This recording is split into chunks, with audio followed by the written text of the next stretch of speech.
Bom dia a todos, todas e todes. Para compor essa programação, fui convidada para organizar o segundo encontro, O Livro e Seus Mercados. E para compor a mesa, a gente já está com ela aqui composta, com o tema Design e Literatura, uma jornada para as cidades. Para as cidades criativas, é uma mesa realizada em parceria com a jornada Fortaleza Capital do Design, e convidamos, então, para compor, foi toda organizada por vocês, e fiquei muito feliz, o Alberto Gatanho, o da Fortaleza Criativa Ceará, o Thales Assigon, é daqui, ele é um monte de coisa, inclusive um dos curadores dessa Bienal, a Denise de Castro, também grande amiga, uma pessoa que admiro muito, mas é da editora Senac, daqui do Ceará, Felipe Góes, também daqui do Ceará. Obrigada por terem aceito o convite, e a mediação ficará por conta da Isabel Andrade.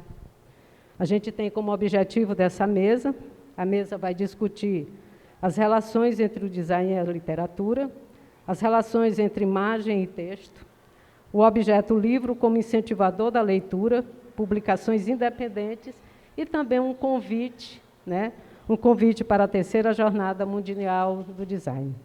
A mesa é de vocês, no comando a Isabel, e agora eu vou ser macaca de auditório de vocês. Obrigada e um bom dia. Obrigada, Mileide. Bom, queria cumprimentar a todas, todos e todes, dizer que é uma imensa alegria ver essa Bienal acontecer novamente, presencialmente, com toda essa força que ela tem como momento para a cidade e para o Estado. A gente está vendo aqui o centro de feiras lotado, o centro de eventos lotado de estudantes, de autores, de editoras, de livrarias. Então, é um momento de celebração mesmo dessa cultura literária que a gente tem tanto apreço. Então, é uma alegria enorme que a Bienal, esse ano, tenha também aberto espaço para uma discussão que é tão cara para todos que estão aqui compondo essa mesa, porque são editores independentes, porque são designers, porque são pesquisadores do campo do design, são pessoas que, então, estão aí trabalhando diariamente com o estímulo, com a produção, com a criação de livros.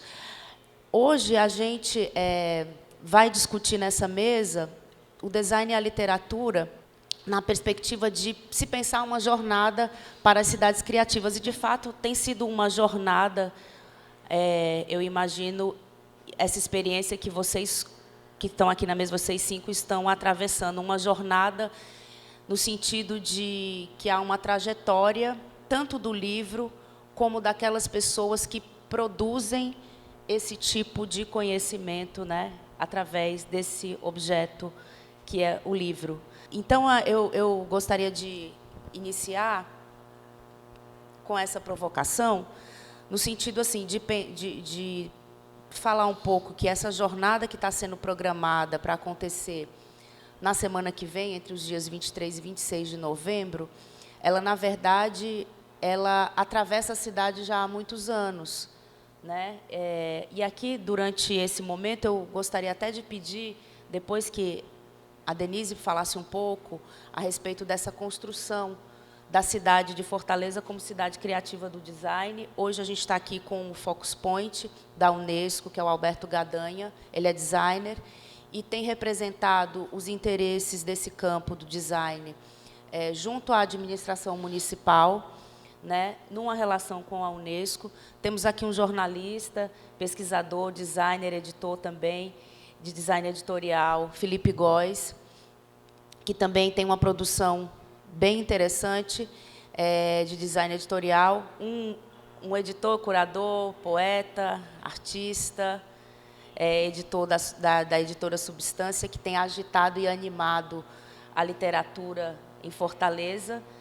E a Denise eu já mencionei, mas vou mencionar novamente, porque tem sido responsável por publicações belíssimas, no Senac, o que dá muito orgulho, da gente ter aqui no Ceará um locus de produção significante, significativo para todo o país. A editora Senac é uma editora que tem penetração em todo o país. Então, eu vou Eu me chamo Isabel Andrade, eu sou jornalista, sou doutoranda da UFRJ em filosofia, eu estudo raça, gênero e colonialidades, e acho que, quando a gente pensa uma jornada de literatura e de design para uma cidade como Fortaleza, que está ancorada numa ancestralidade fortemente indígena, numa ancestralidade fortemente negra, e a gente vê uma Bienal cujo título é de todo mundo, de toda gente para todo mundo, eu sinto que há também uma preocupação em falar um pouco dessa necessidade de descolonizar a nossa cultura literária também. Então, gente, e hoje, dia 17 de novembro, eu estou aqui com designers, né? A gente foi surpreendido pela notícia, né?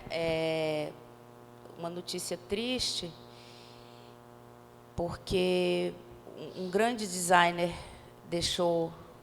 nos deixou, né? O Fernando Campana, que inclusive estaria durante a Jornada Mundial de Design. Então, queria colocar aqui que nós lamentamos a morte dele e aproveitar o momento para ler um texto, para abrir aqui essa conversa, o texto do Willem Flusser, que é um teórico que estuda, que discute, que pensa as formas. E aí eu vou evocar aqui o Willem Flusser para pensar as formas de uma cidade como a nossa, que é litorânea, mas que precisa ser mais inclusiva, apesar de muito bonita e muito criativa. A cultura burguesa moderna fez uma divisão entre o mundo das artes e o da tecnologia. Portanto, a cultura foi dividida em duas mutuamente excludentes bancadas. Uma científica, que é quantitativa, que é hard, que a gente pode pensar que é moderna, no sentido do modernismo clássico, né? E outra estética, que é evolutiva, soft. Essa divisão se tornou irreversível através do século XIX, e, no meio, a palavra design se tornou uma ponte entre essas duas visões, uma vez que é uma expressão da conexão interna entre a arte e a tecnologia. A gente tem um mundo, né, estético, sensível, e tem um mundo tecnológico, cultural, ou, vamos pensar assim, o natural e o artificial. O design é a ligação entre esses dois mundos. Portanto, o design indica onde a arte e a tecnologia se juntam como iguais, fazendo uma nova forma de cultura possível. Entretanto, essa nova forma de cultura é enganosa. A questão é, a quem estamos enganando? O design da alavanca copia o braço humano. Este é um braço artificial. Essa máquina, esse design, essa arte, essa tecnologia, é feita para enganar a gravidade, contrariar as leis da natureza. Este é o design base de todas as culturas, enganar a natureza por meio da tecnologia, substituir o natural pelo artificial e construir uma máquina do qual surgirá um Deus, que somos nós mesmos.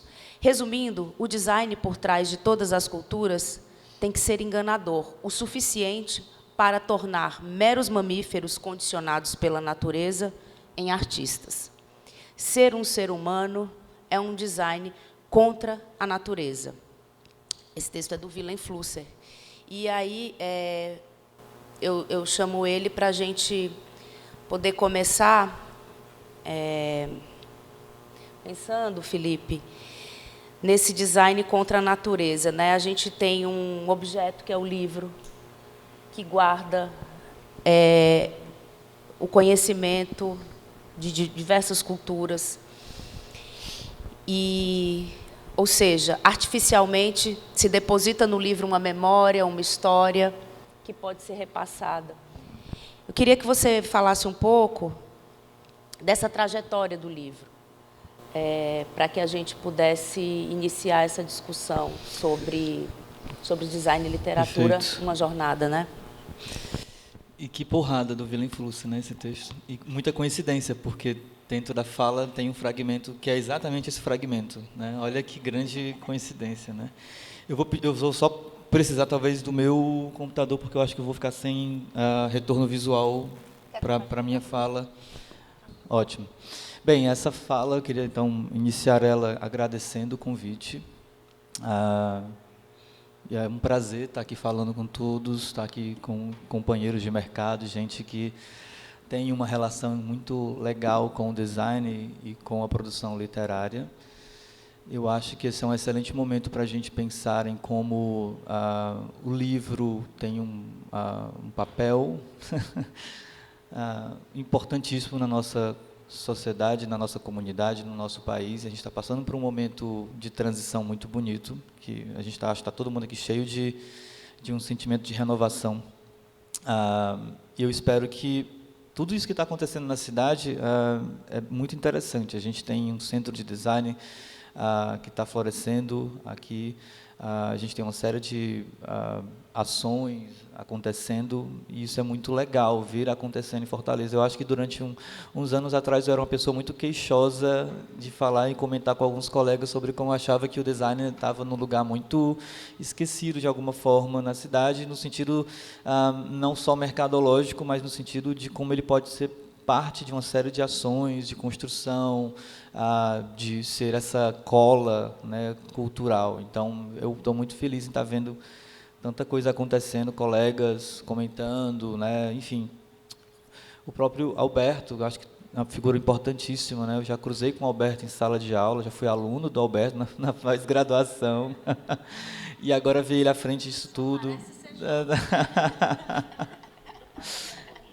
Então, eu acho isso maravilhoso, assim, ver o trabalho da Denise, uma pessoa que está dentro do mercado, mas que tem uma preocupação, né, muito holística com a questão do design, como isso toca essas duas pontas, né, da produção, a recepção, enfim, a entrega, o Thales, enfim, que é uma pessoa que eu passei agora a conhecer um pouco mais, que já tem uma atividade muito presente no mercado editorial. Então, assim, eu acho que tem muita coisa acontecendo aqui, e eu desejo que isso continue, né, seja não é um ponto de chegada, é um ponto de partida. Então, pensando na provocação colocada aqui sobre como esse objeto, livro,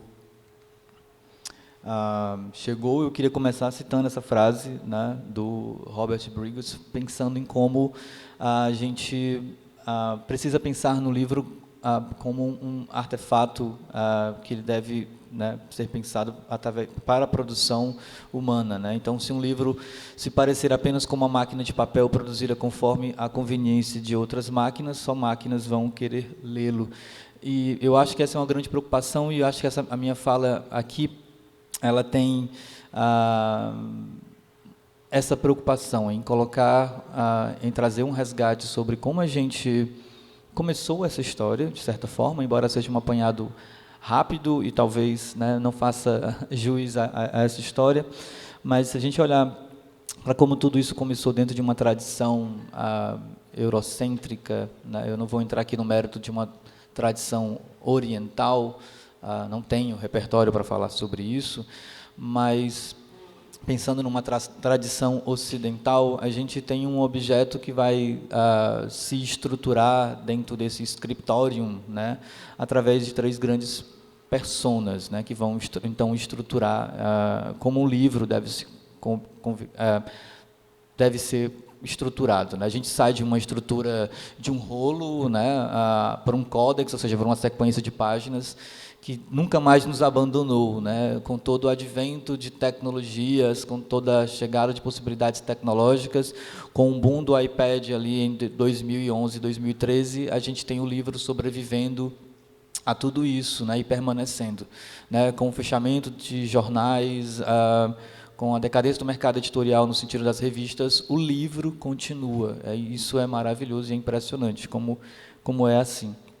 Então, a gente para pensar em como o design vai assumindo cada vez mais um papel nessa construção, e desde muito cedo, né, essas estruturas gráficas, elas vão se embrenhar a uma estrutura editorial. A gente tende a olhar para essas duas coisas de forma separada, mas elas, na verdade, são os dois lados de uma mesma moeda. Então, o livro ele vai ser sempre, desde o começo, pensado com uma espécie de plataforma, né, para uma manifestação técnica e cultural. Então, essas duas coisas vão sempre acompanhar a evolução do livro.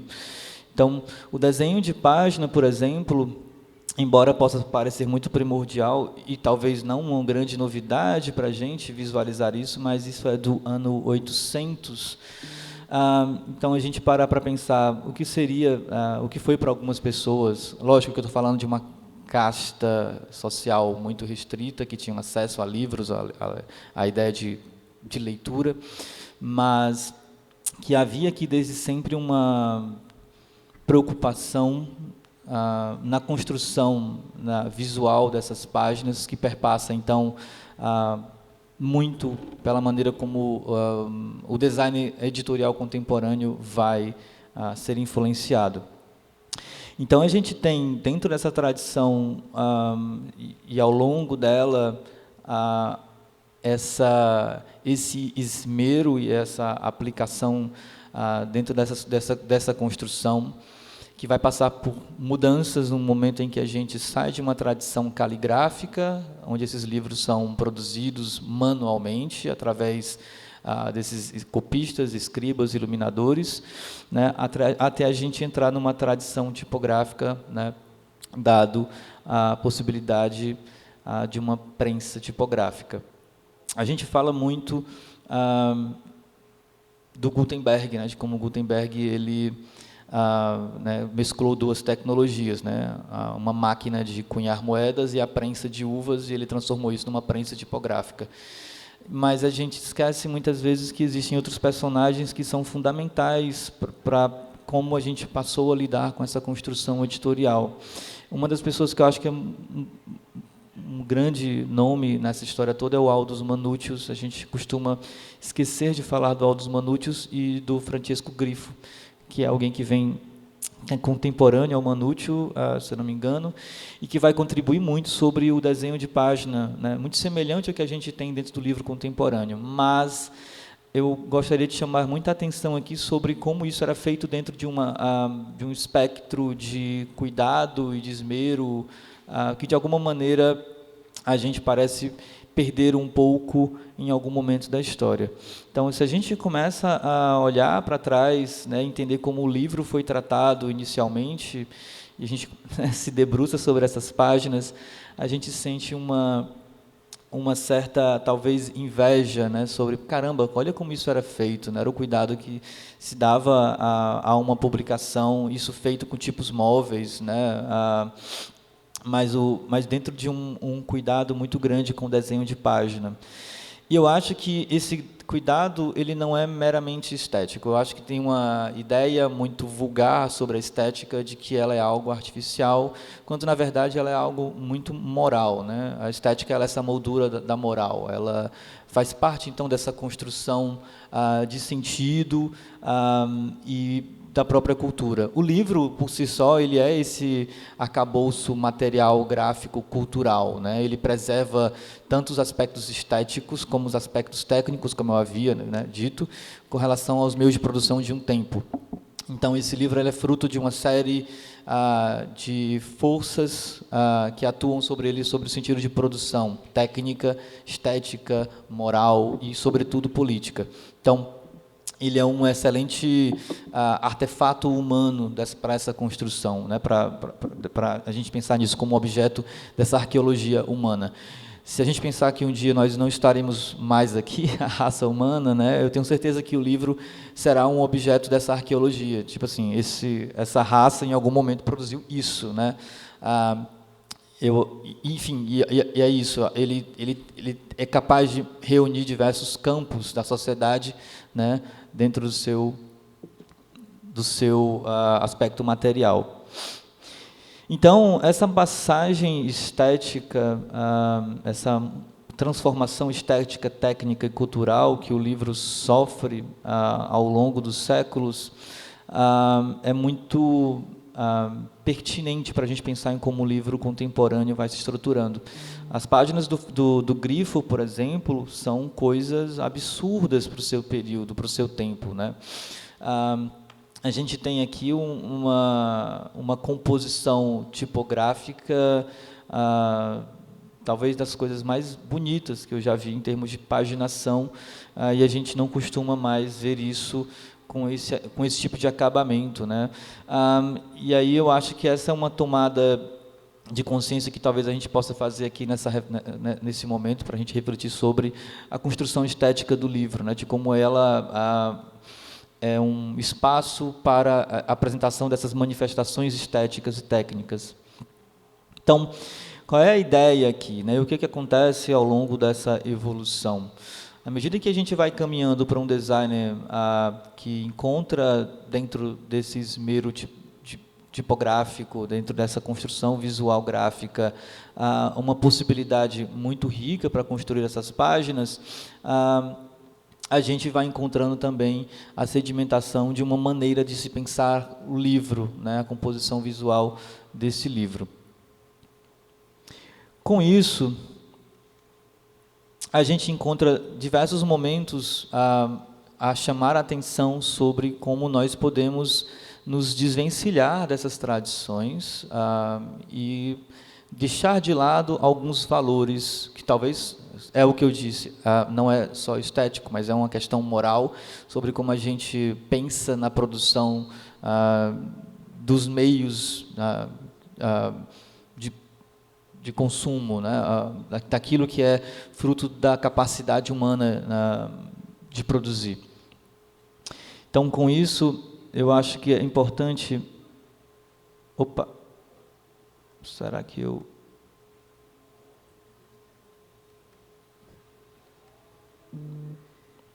E aqui sim, né? Eu acho que é onde a gente tem essa tomada, como eu havia dito, a citação do Flusser, que é uma grande coincidência, sobre como a gente, ao lidar em demasia com essa máquina, a gente pode passar a se comportar e pensar de maneira muito mecânica. E todas essas tradições tipográficas, todas essas tradições sobre como a gente pode pensar a produção do livro, de alguma maneira, elas correm o risco, dentro de alguns movimentos, de se perder. Tá? Então, qual é a ideia aqui nessa reflexão?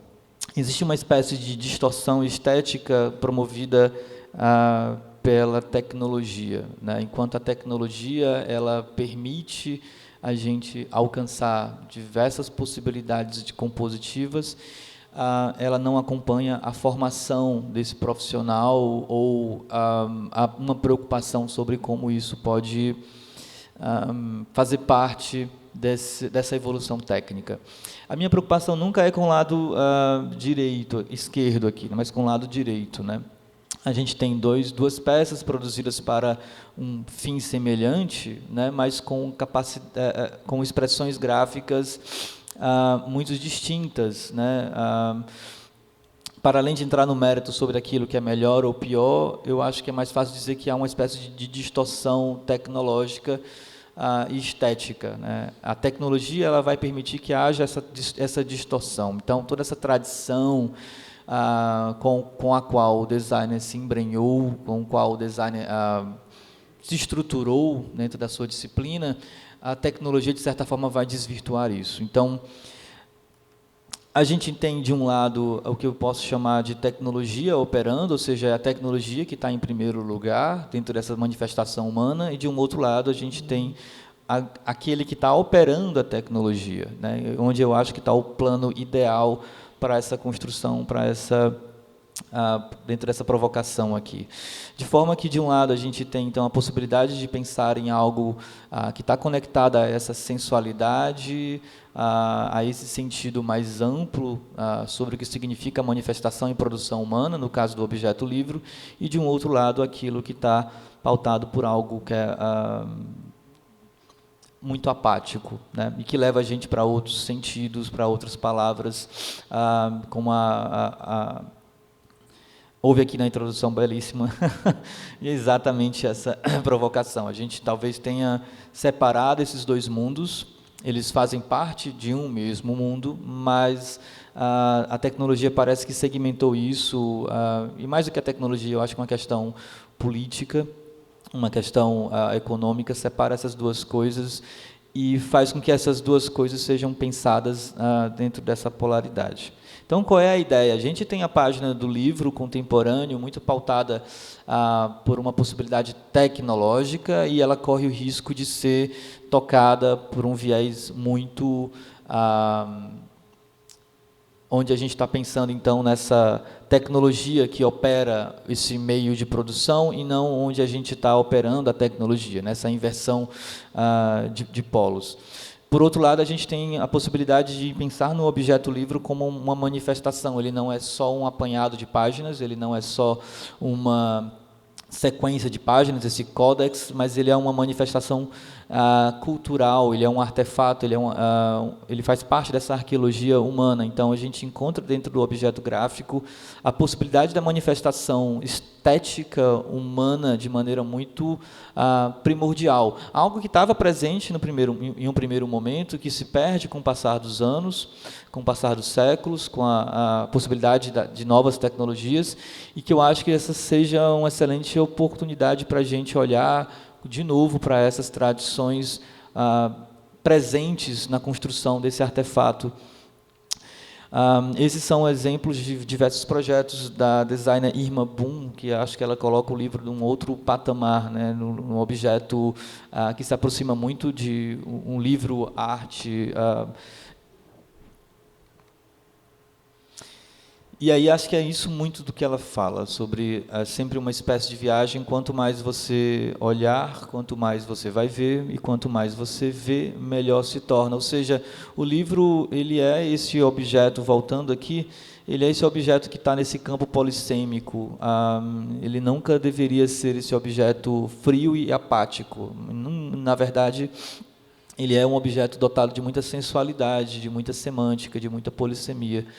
Então, com isso, eu acho que nós, designers, estamos dentro desse vértice aqui, pensando em como a gente pode pensar em algo que vai para um campo que pode ser pensado através de uma singularidade de sentidos, de sensações, de experiências, ou de multiplicidade. O que a gente tem, na verdade, é que a gente encontra no livro um artefato dotado de muitas possibilidades de experiência, né? Ele não é apenas para os olhos, ele é para as mãos, ele é para o olfato, tem uma experiência muito íntima com livros de cabeceira que a gente coloca ali do nosso lado, com que a gente lida com ele, é um companheiro, né?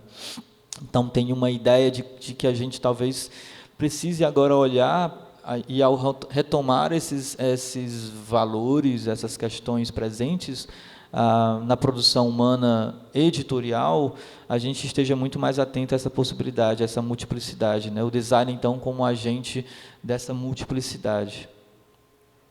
E aí, para terminar, eu trouxe aqui, então, 2 exemplos de 2 projetos que fiz parte, e acho que eles são projetos que dizem muito sobre como esse design contemporâneo pode fazer parte dessa construção.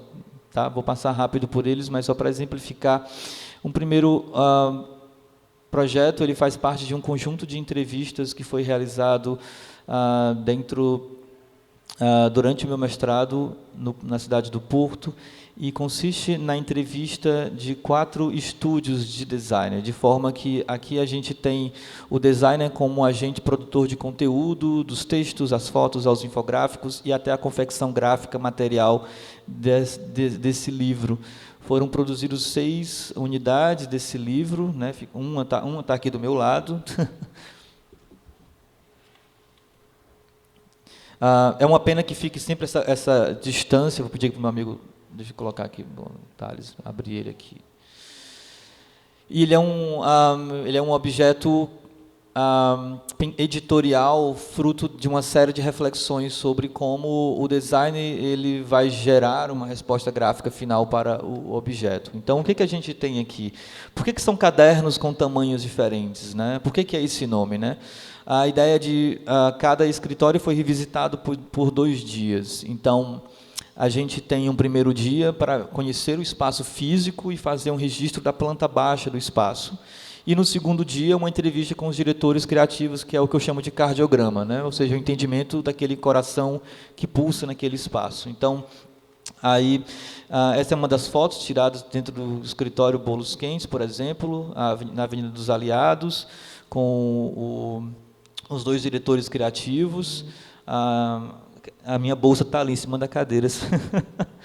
Então, assim, o que acontece com o projeto? Ele tem esse aspecto onde cada espaço físico, como eu tenho a mesma escala física, a escala matemática para cada espaço, cada uma das plantas possui dimensões gráficas, espaciais diferentes. Então, eu preciso de mais espaços, né? Então, esse desenho das plantas, que faz parte desse reconhecimento do espaço, ela vai ditar também como cada caderno precisa se comportar. Então, nas entradas de cada um dos cadernos existe esse registro das vozes dos entrevistados, né, esses fragmentos das vozes deles que foram resgatadas do gravador, e todo o objeto é pautado, então, pela apresentação desses 2 polos, pela apresentação dos espaços físicos e de como essa construção pensada através do designer vai gestar esses conteúdos. Então, eu acho que aqui a gente insere uma série de valores gráficos que potencializam muito essa ideia de experiência para multiplicar essa experiência gráfica editorial, né? Não há aqui uma preocupação em apenas apresentar os conteúdos das entrevistas, mas em criar um sentimento sobre o que significam esses espaços de forma gráfica visual, né? Por exemplo, o último estúdio a ser entrevistado, We Come From Space, ele é um coletivo de designers. Então, são 2 andares, um prédio imenso, e muito da planta, na verdade, ela é um registro da minha memória, né? Então, tem uma série de anotações sobre coisas que eu vi em cima das mesas, de como estava a disposição do espaço naquele momento em que eu visitei eles, né? Novamente, a ideia de fazer o registro das vozes desses entrevistados, né, e fazer com que isso faça parte da composição gráfica visual. O segundo projeto, esse é um projeto que acabou de sair, ele é um projeto mais, vamos dizer assim, econômico e clássico, que foi um livro produzido para um escritório de São Paulo, para a Pandi, e esse é um livro-texto clássico, todo impresso em apenas uma cor, apenas em preto, com a escolha de um papel pólen, mas que resgata uma série de tradições tipográficas muito primordiais, né, como usos... Gianfranco, como o uso das aspas francesas, o uso de uma fonte Garamond, que foi desenhada em 1500, então tem uma série de cuidados microtipográficos, né, sobre a experiência de leitura. Ele é um livro para você ter próximo, então ele vai se aproximar muito disso. Então é isso, eu queria encerrar essa fala, essa introdução com isso. Deixo aqui meu contato para quem quiser saber mais do que eu faço, onde é que eu estou, e queria agradecer pela oportunidade de fala. Valeu. Felipe, obrigada. E eu cometi uma falha aqui, que foi não dizer o tempo que eu tinha pensado aqui para a nossa mesa. 20 minutos, Felipe. Aí eu só mostrei o relógio assim, mas eu pensei ainda a gente organizar mais ou menos 20 minutos de fala para cada um.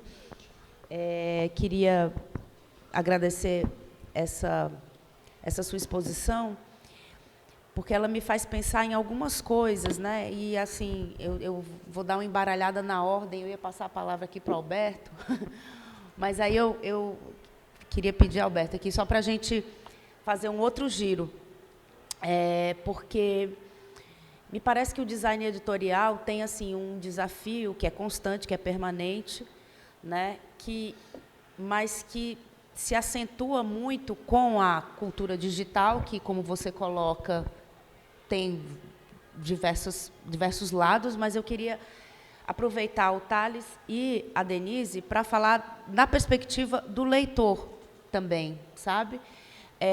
Aqui a gente tem uma designer que trabalha para uma editora que tem um apelo popular muito grande, né? Assim, é uma editora que se preocupa com livros de formação, livros...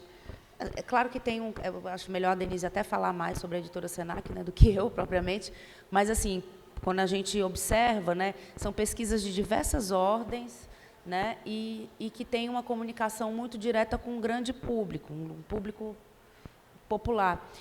E a gente tem a experiência do Tales com a editora Substância, que me parece que também está ali tentando criar uma fissura nessa ideia de que o livro ele tem lugar na estante das pessoas, mesmo num mundo muito digitalizado, justamente quando eu observo as capas, né? E aí eu queria pedir para a Denise comentar um pouco desse desafio, na sequência o Tales, que é duplo. É tanto do ponto de vista de produzir uma peça que seja sedutora, como você colocou, sensual, sensível, que, ao mesmo tempo, está competindo com outro universo de leitura que se abre a partir da possibilidade digital. Quando eu olho, por exemplo, uma capa de um e-book, assim, para mim não faz diferença, né? Ninguém liga para uma capa de e-book, na verdade, né? Assim, quando você vai fazer uma compra digital, você sabe o que você quer comprar e você vai comprar o conteúdo. No entanto, me parece que para o livro objeto se reserva, é como se a gente estivesse voltando para um outro, novamente para o ponto do objeto e até do sagrado. Me parece que para o livro impresso se reserva justamente esse deleite, essa vontade de você ler, de você pegar, de você ter um deleite visual, né, para os sentidos. Então, eu queria pedir primeiro que a Denise comentasse um pouco dessa questão da relação com o leitor, do desafio do design, de buscar, fisgar esse leitor, e, em seguida, o Tales falar um pouco da experiência da Substância. Bom dia a todos, todas e todes. É um prazer estar aqui conversando sobre livros com vocês todos, colegas aqui batalhando por essa causa do livro, né? E esse convite da Mileide, maravilhosa, que a gente está sempre aqui pronta para atender. Eu sou uma designer, né? Eu era uma publicitária, sou uma designer, que sou apaixonada por livros, né? E eu acho que a gente está passando hoje por uma fase de muitas perguntas. A gente não tem respostas ainda. Nós temos algumas certezas, né? E para as poucas certezas que a gente tem um mundo de respostas, né? A gente está numa transição total. Uma certeza que a gente tem é que os livros vão continuar sendo feitos. Os livros eram feitos, né, em tabletes de argila, né, e eles passaram por toda essa evolução maravilhosa que o Felipe acabou de mostrar para a gente. Eles foram feitos, né, em papiro, em pele de pergaminho, em pele de animais. Foram feitos de formas que a gente ainda tem esse registro de alguns desses livros, né? A gente ainda tem registro o primeiro livro impresso que a gente tem registro, interessante, que é o Sutra do Diamante, né? É um livro feito na China, né? Os inventores do papel, né? Então, eles continuam aí, né? 2.500 anos para trás. Então, as pessoas vão continuar escrevendo e lendo. Isso daí é uma certeza, né? Pelo menos assim, baseado no que a gente tem de 2.500 anos para trás de história, né? Nós temos uma certeza. Se a gente não contar lá registros nas cavernas, né, os paleolíticos, né, que deixaram uma história, né, para quem interpretar essas histórias. Então, o homem ele vai querer escrever, vai querer contar a sua história de alguma forma, e as pessoas vão querer ler, né? Trabalhando na editora, eu percebo como as pessoas querem escrever um livro, né? Como existe... Todo mundo quer escrever um livro, muita gente nos procura para escrever um livro, com toda a qualidade possível, dos mais sensacionais, até aqueles que são registros pessoais que a pessoa quer deixar impresso, né? para a posteridade ou só para a família. Eu acho que é uma necessidade, aquela história, né? Vou ter um filho, plantar uma árvore e escrever um livro. Está aí dentro dessas necessidades existenciais, né, da gente. Então, mas, junto dessa certeza, a gente não sabe como é que esses livros vão permanecer, como é que esses livros vão continuar. Estava conversando, né, antes da gente sentar aqui para essa conversa, como é que a gente vai ler esses livros que a gente está colocando na nuvem agora, né? Esse conteúdo que está sendo guardado em algum lugar que a gente não tem muita certeza onde é que ele está, né? Fora os guardadores dele, né? A gente está passando por experiências muito interessantes lá no SENAC, vou contar uma para vocês, que nós fazemos, como a Isabel estava falando, nós fazemos livros didáticos, nós fazemos livro para a educação profissional no SENAC, esse é o nosso objetivo principal. Livros que vão servir para os alunos dos cursos do SENAC. E, consequentemente, para alunos de outros cursos também, né? A gente faz livro que sirva para a sala de aula, para o professor, ou livro muito objetivo, que o próprio livro é aquela aula, ou livros com informações complementares, onde você vai ter uma bibliografia que dê suporte para aqueles cursos.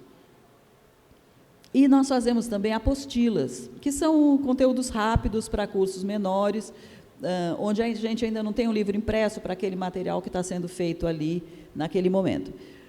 E, nesse afã da gente oferecer material digital para os nossos alunos, resolveu-se que a gente iria fazer todo o material de sala de aula seria material digital, porque nós temos uma biblioteca digital, né? Todo aluno matriculado no SENAC ele tem acesso a essa biblioteca digital, onde ele vai ter acesso, inclusive, a o catálogo do SENAC, né? Ele tem acesso a tudo. Ele entra num curso de costura, mas ele vai ter acesso a todos os cursos de gastronomia, inclusive. Enquanto ele estiver matriculado, ele tem lá a sua senha para acessar tudo isso. Mas, então, nós resolvemos que a gente ia oferecer para os alunos todo esse acesso, né? Tudo digital. E aí a gente começou a esbarrar nas novidades que a gente está aprendendo, né? Nas cozinhas pedagógicas do SENAC, o SENAC tem uma quantidade muito grande de cursos de gastronomia, nas cozinhas pedagógicas do SENAC, ninguém pode entrar com celular, ninguém pode entrar com tablet, não é para ter computador. Então, não podia ter o material digital dentro da cozinha pedagógica, então o material didático para a gastronomia não podia ser digital. Claro que a gente tem cursos híbridos, né? Uma educação flexível, onde, se o aluno estiver fazendo o curso da casa dele, uma parte teórica, claro que ele vai poder acessar esse material, mas a parte prática dentro da cozinha não pode. Então, nós tivemos que voltar a imprimir o material que vai para dentro da cozinha. Então, nós estamos aprendendo. A gente eu brinco, né? Nós estamos trocando o pneu do carro com o carro em movimento. A gente está oferecendo um produto que a gente... Não, vamos voltar atrás, porque a gente tem que corrigir essa rota aqui. Algumas situações que precisam ser revisadas. E eu acho que isso vai acontecer mesmo em todo momento, né? Em todo momento. Outra preocupação grande da gente é fazer com que esse livro seja acessível a todos os nossos alunos, né? Nós fazemos um livro que vai ser assim, nós vamos fazer um livro para os cursos de alunos que vão fazer um curso super específico para aquela camada da população. Isso não existe, né? Nós temos que fazer um curso que sirva para todos um livro que sirva para todos os nossos alunos, não importa que tipo de aluno seja, porque dentro do SENAC a gente tem os cursos que são pagos e tem o PSG, que é o Programa SENAC de Gratuidade, que vai atender as pessoas que não podem pagar um curso, né? Faz parte da missão principal do SENAC oferecer esses cursos, né? Oferecer essa formação, né? O SENAC forma pessoas para trabalhar no comércio, né? No comércio de bens, serviços e turismo, né? Então, a gente está oferecendo para esses alunos do PSG o mesmo livro que a gente está oferecendo para os alunos que estão pagando um curso que tem um valor mais alto, né? Então, de que forma fazer com que esse conteúdo seja acessível para todos esses públicos? Nós temos que ser muito claros, apesar da qualidade dos livros que são produzidos. Assim, tem uma coisa que eu tenho orgulho na minha vida, é de poder ter participado da produção de alguns poucos desses livros, né? Nós somos 4 editoras fazendo os livros do SENAC, a editora SENAC São Paulo, a editora SENAC Rio de Janeiro, a Distrito Federal e o Ceará. Nós somos a editora do SENAC do Nordeste, que produz esses livros, né? E a gente está em pé de igualdade com qualquer editora do Brasil, né? Os livros de gastronomia do SENAC, eles são os melhores livros produzidos, né? O SENAC tem uma produção de livro de gastronomia espetacular. E de moda, e de design, e de gestão, e de TI, né?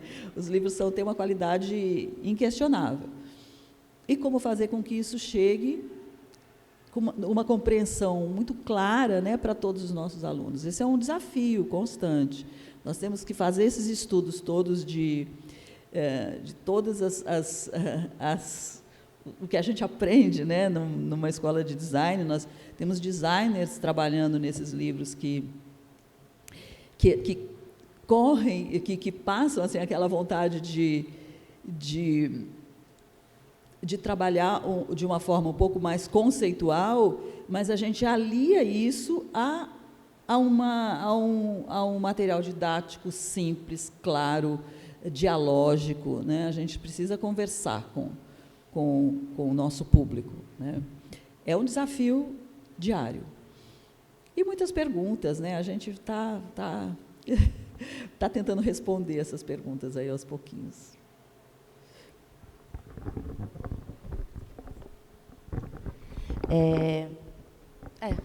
Eu ia pedir para o Thales emendar aqui nessa discussão, porque, diferentemente de uma editora como o SENAC, que tem já também, de certa forma, uma retaguarda, né, de demanda, vamos dizer assim, né, de alunos, né, um conteúdo extremamente direcionado, a gente tem a experiência da editora Substância, que, como eu falei aqui no início, veio animar uma produção intelectual reprimida muito na cidade, né, com um valor assim, muito grande, do ponto de vista mesmo gráfico, né, produzindo livros, não só do ponto de vista gráfico, mas assim, né, também do ponto de vista gráfico, muito, muito interessantes. E aí, Thales, eu queria que você falasse um pouquinho dessa trajetória, né, como eu falei, de fissura, né, de você, de repente, uma editora legal aqui em Fortaleza, atenta aos novos escritores, a uma geração que está se colocando de uma forma muito expressiva e que está preocupada também com esse valor agregado, não gosto muito dessa palavra, né, dessa expressão, mas com esse valor agregado que é o valor visual, né? Fale um pouquinho, por favor. Eu já mudei 20 vezes a minha fala durante esse debate, e até falar do Centro de Design, mas vou deixar só se sobrar um tempo, como um detalhe. Eu e Mileide, nós já temos uma amizade de longa data e a gente já brigou muito, né? A gente discute muito porque a gente diverge em muitos pontos. E eu venho de uma realidade que é uma realidade sem livros, né? Eu nasci numa casa que a gente não tinha condições de comprar livros porque era a última preocupação que a minha avó ia ter, tendo que sustentar 8 filhos, tendo que cuidar de uma casa.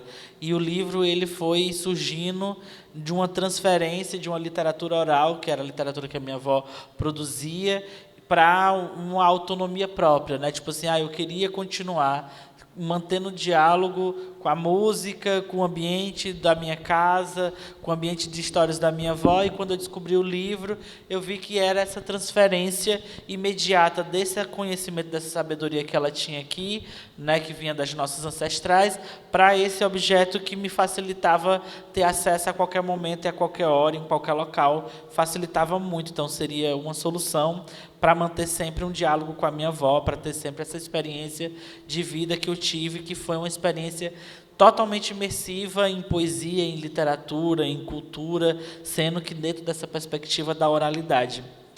E nessa minha trajetória de formação, eu sempre tive relacionado com livros dentro de determinadas gratuidades, e coloca gratuidades aí entre aspas, né? Porque se é gratuito, alguém pagou para ser gratuito.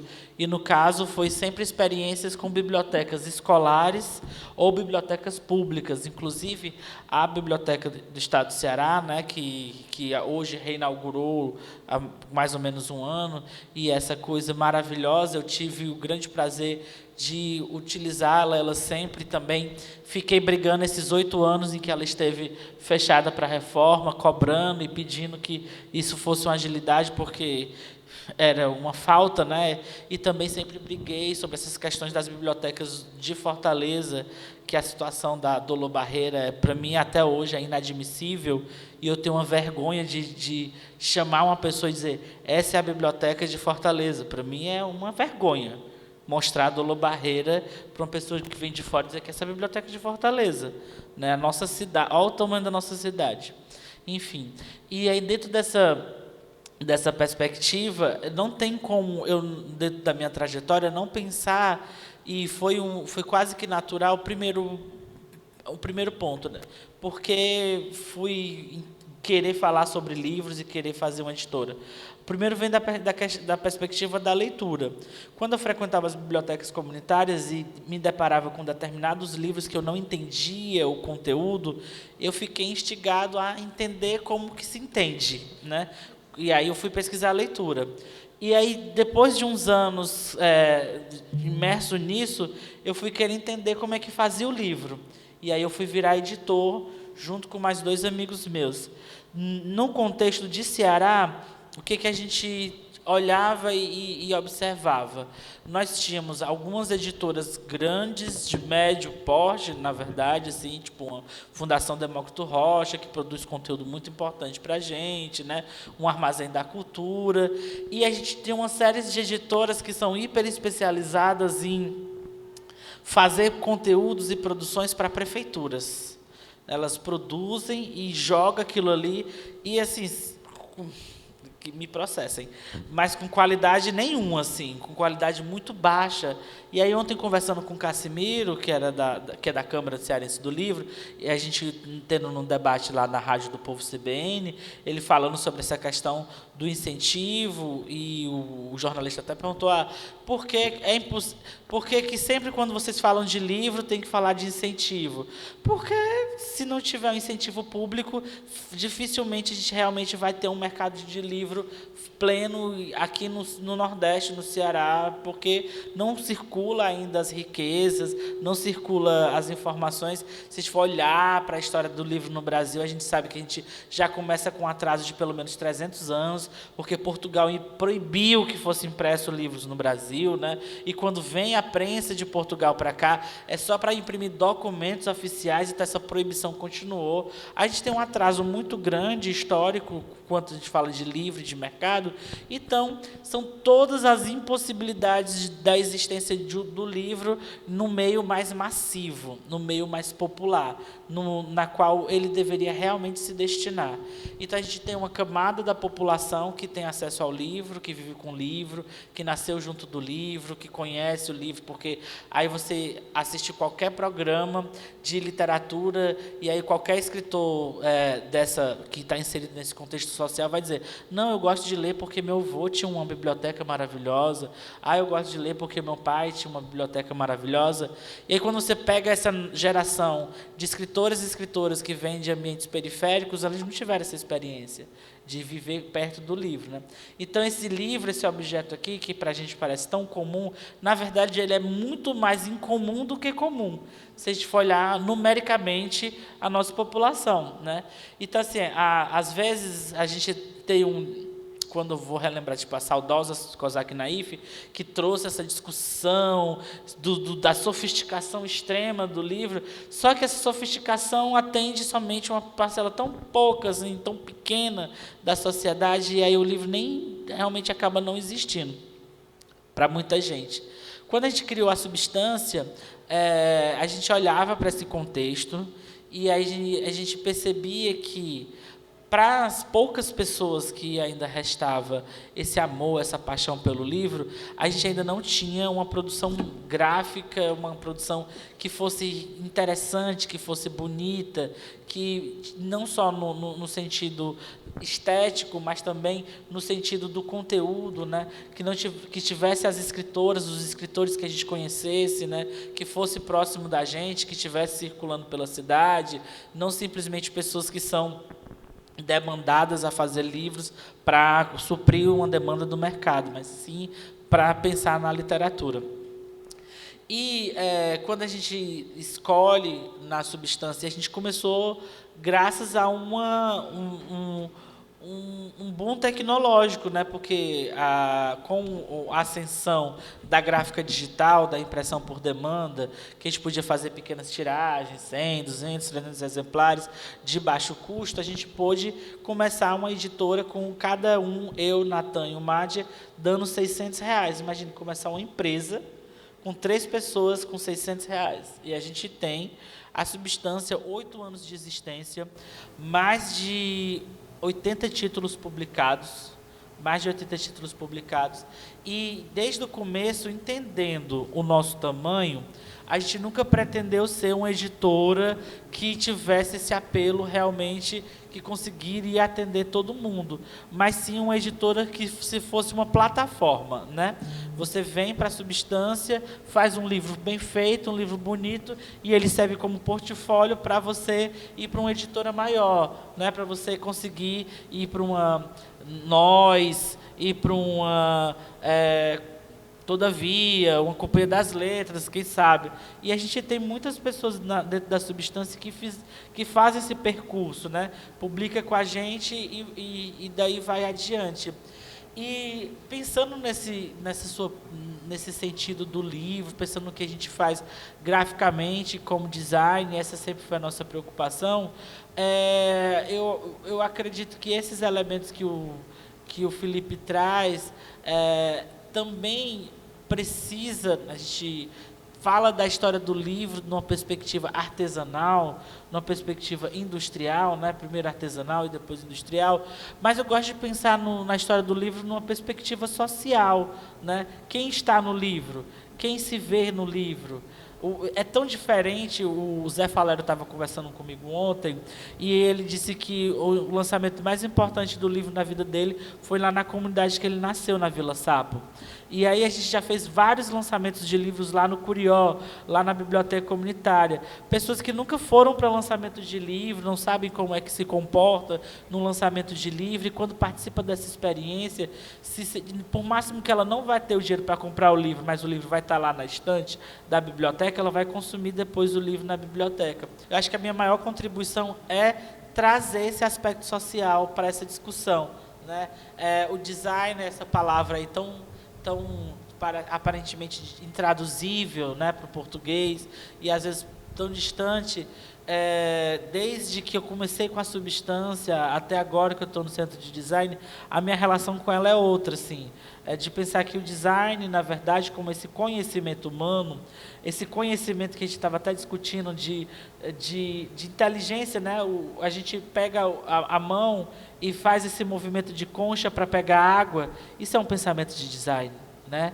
E aí depois, quando eu substituo essa concha da mão por uma cuia, por uma cumbuca, isso é o pensamento de design. Então, o pensamento do design está mais relacionado à nossa inteligência humana, comum, ancestral, que todo mundo tem, que todos os povos têm, do que realmente uma indústria, né, da reprodutibilidade, né, de todos aqueles aspectos da Revolução Industrial, e que veio um design para ajudar, enfim, essa história todo mundo já conhece. Então, acho que esse aspecto da vida comum das pessoas e de pensar que é importante sim ter design, pensamento de design lá na periferia, lá na favela, que os nossos livros, eles podem não chegar a ganhar nenhum prêmio, eles podem não chegar a, sei lá, a gente conseguir fazer uma impressão de 10 mil exemplares, nunca passamos de 1.000 exemplares, mas, em compensação, a gente acredita que a gente usa o design em favor de uma transformação social, né? com uma consciência muito nítida e em diálogo com todos os elementos que estão envolvidos nessa cadeia, porque esse é o problema, e eu e Mileide, a gente conversa muito. O problema é que as peças estão muito soltas, estão muito deslocadas, né? Aqui é a livraria, aqui é a editora, aqui é o escritor, aqui é o design. Como assim? Parece que ninguém vive. Acho que isso é a lógica do condomínio e do apartamento, né? As pessoas estão apartamentadas em caixinhas, mas quem mora na comunidade, quem mora no bairro, né? Pode ser no subúrbio, pode ser na periferia, mora numa convivência comunitária, onde as pessoas estão em comum. E eu acho que esse é o pensamento mais importante para essas nossas discussões. É como é que a gente pode usar o design para formar aqui no Ceará um pensamento mais comum, né? Como é que a gente pode fazer isso? Eu acho que esse é o desafio, essa é a questão, e quero colaborar para que seja assim, sabe? É por isso que eu estou lá no Centro de Design do Ceará, é por isso que nossos pilares é um design decolonial, regenerativo, ecoeficiente político.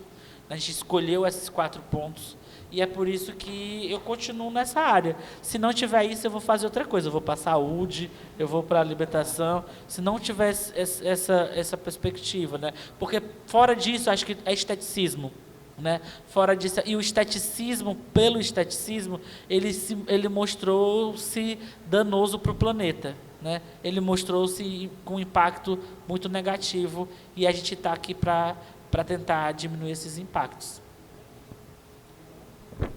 Maravilha.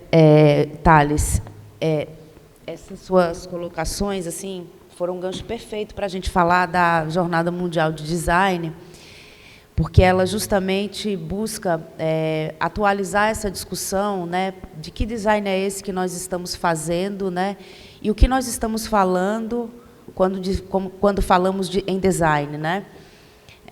Eu gosto muito dessa pergunta, que pode parecer retórica, mas que é uma pergunta fundamental para quem pensa a reflexividade do design, né? O design com o pensamento, ou a filosofia do design, e também o design no seu aspecto cultural, que é social, né?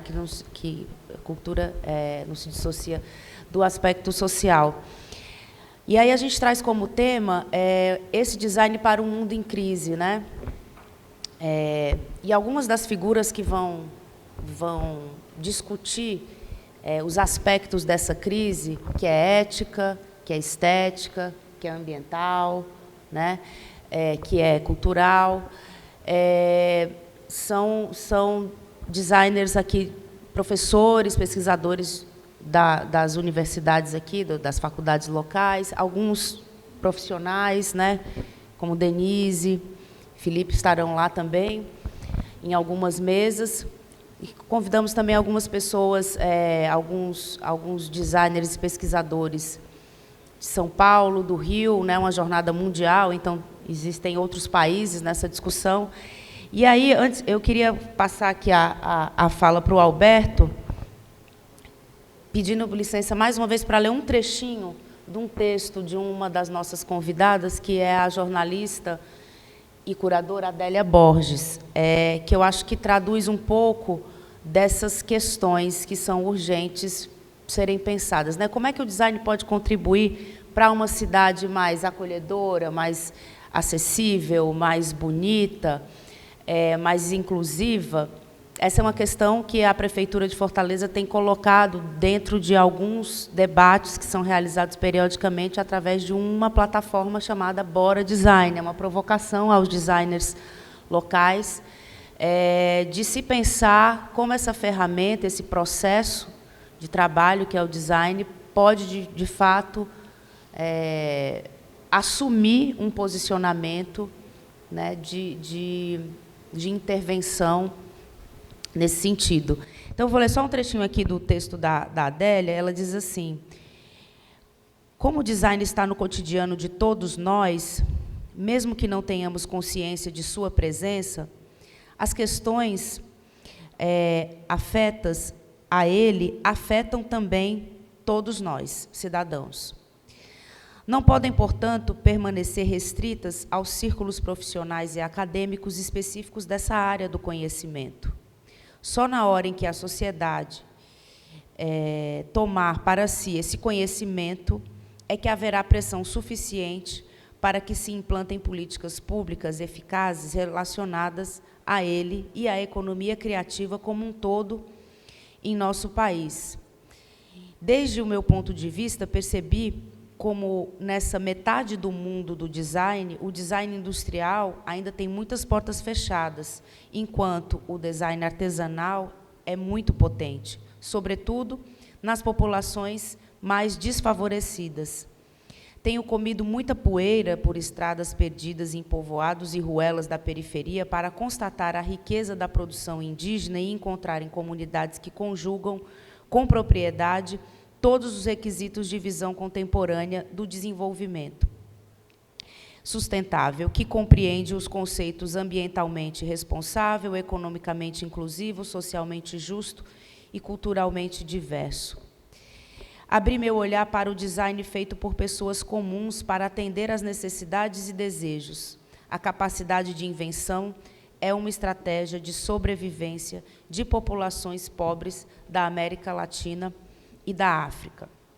Manifesta em objetos nos quais se constata grande liberdade criativa, rico vocabulário de formas e cores e sábio uso de recursos e de técnicas e recursos locais. Esse é o conjunto de ideias, eu acho, que pautam essa jornada, né, nesse momento, Alberto. E aí eu queria pedir para você comentar um pouco desde a concepção e talvez dar um passinho para trás e falar um pouco da chancela de Cidade Criativa do Design, né, dessa candidatura que foi construída coletivamente entre os designers da cidade,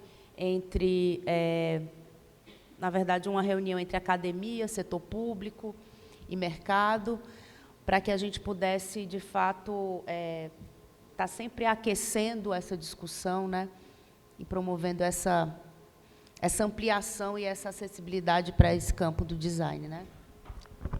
Ótimo. Bom dia, gente. É um prazer estar aqui.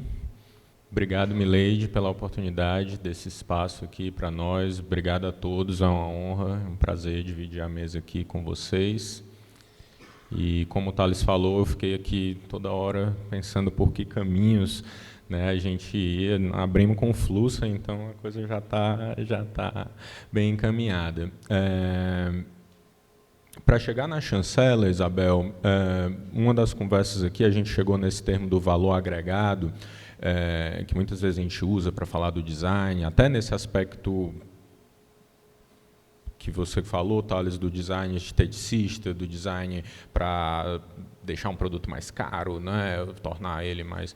E eu gosto da ideia do valor simbólico, que é uma definição para a economia criativa, né? O valor do produto da economia criativa, não só do design, mas da literatura, da música, da gastronomia, do artesanato, está exatamente no valor simbólico, não está no material, não está na matéria-prima, não está nem, às vezes, nas horas, de fato, colocadas, né, sobre aquele produto, mas sim no valor simbólico. Quando a gente pensa, pelo menos entre as áreas criativas da rede da Unesco, que são 7, o cinema e a literatura, eu acho que é onde esse valor simbólico está mais claro, né? Você não vai ver um filme por causa do quanto foi investido no orçamento do filme, né? Nem o livro um pouco difere um pouco, mas não é por causa do papel que você está comprando, né, aquele livro, obviamente. Então, a economia criativa tem essa capacidade, né, e aí pensando na parte da economia dela, né, e não só no sentido de aumentar o valor do produto, mas no sentido de proporcionar para o produtor, né, para o criador, de fato, né, um retorno interessante, justo, adequado, para que a pessoa possa trabalhar, né, com aquilo. Então, a chancela de cidade criativa, a rede de cidades criativas da Unesco, ela se organiza em torno dessa bandeira da economia criativa e do desenvolvimento social da cidade através dessa economia criativa. Lá em torno de 2017, ali no meio de 2017, quando surge, né, dentro da prefeitura essa intenção de se candidatar a ingressar na rede da Unesco. Na época eu trabalhava no Instituto Iracema, um OS ligado à prefeitura, e através do IPLANFOR chegou essa intenção, né, da cidade de tentar entrar na rede, e a partir daí se construiu esse grupo que envolveu a Associação Ceará Design, que envolveu o SENAC, que envolveu o SEBRAE, que envolveu o FIEC, que envolveu as universidades. Então, um grupo bem amplo assim, para que essa chancela fosse vista desde o começo, né, como algo realmente da cidade. Yuli, se tu puder colocar a apresentação, obrigado. Então, assim, esse trabalho, a chancela foi obtida através de um dossiê que é entregue para a Unesco. Então, qualquer cidade pode tentar participar desse processo, é só necessário participar desse edital. O edital abre de 2 em 2 anos. E a cidade vem, né, e a ideia de entrar nessa rede é poder trocar boas práticas na área de economia criativa entre as cidades que fazem parte da rede. Pode passar, amigo, por favor. Eu posso passar, desculpa. A rede tem 295 cidades no mundo. Então, quando a gente pensa assim, não é uma rede bem restrita, né? Ainda pensando em todas as cidades do mundo, 295 não são tantas.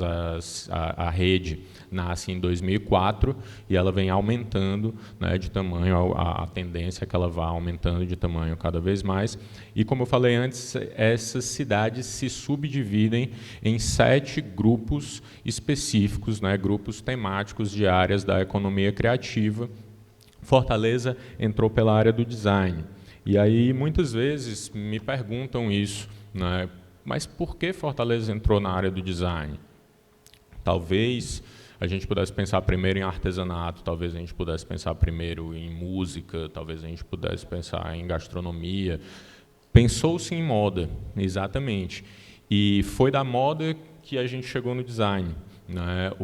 A moda foi o grande trunfo, né, de tradição de design em Fortaleza. Claro que a gente já tinha muita coisa acontecendo de gráfico, a gente já tinha muita coisa acontecendo de mobiliário, de toda a área digital, de interação, mas se a gente for falar de origem histórica, né, a gente vai voltar lá no ciclo do algodão para falar de moda na cidade. A gente tem, né, grandes eventos, a gente tem a razão da cidade realmente se desenvolver, né, foi a industrialização da moda, às vezes nem tão ligado ao desenho, né, às vezes nem tão ligado à criação, de fato, ao design.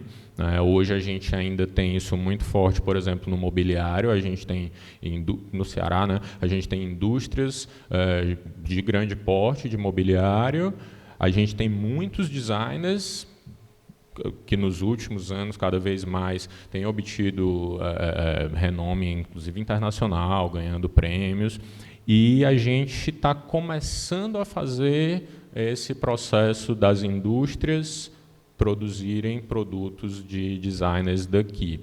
Na moda, isso já acontece até com uma frequência um pouco maior. Eu estava num evento do pessoal da moda e eles estavam, o Alinhavando Moda, organizado pelo Fórum de Moda, e eles estavam com as queixas, né, de mercado, de falta de valorização, que são todas justas, né, mas eu disse, gente, eu entendo, mas é importante vocês perceberem também que a moda é a área do design melhor organizada no sentido de indústria.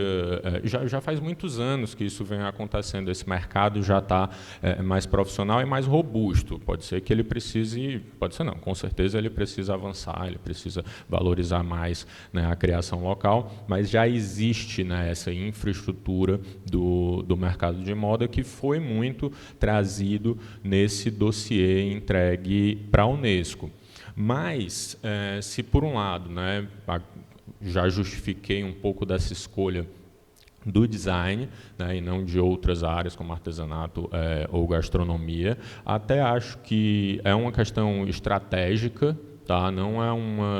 Primeiro, não é uma decisão da Unesco qual área você vai ser escolhido, é a cidade que se propõe a entrar pelaquela área, então é uma decisão estratégica da cidade, foi uma decisão estratégica da cidade se candidatar pela área do design, não só pela tradição, mas principalmente pela potência que o design tem em Fortaleza, de lá, né, lá do final de 2017, a chancela chega no final de 2019, para o futuro. Então, a gente está aqui hoje, por exemplo, em 2022, depois de tudo que passamos, falando do Centro de Design como uma realidade, como algo que a gente já foi lá, a gente vai estar usando lá logo mais, né? Quem não foi na Estação das Artes vá para conhecer, e que começou de uma proposta lá no dossiê, antes da gente falar de Estação das Artes, antes da gente falar do Centro de Design ir para lá, né, e ter sido possível o Centro de Design se realizar lá. A gente está falando hoje de cursos de design gráfico, de design de moda, de programação para os jovens, de graça,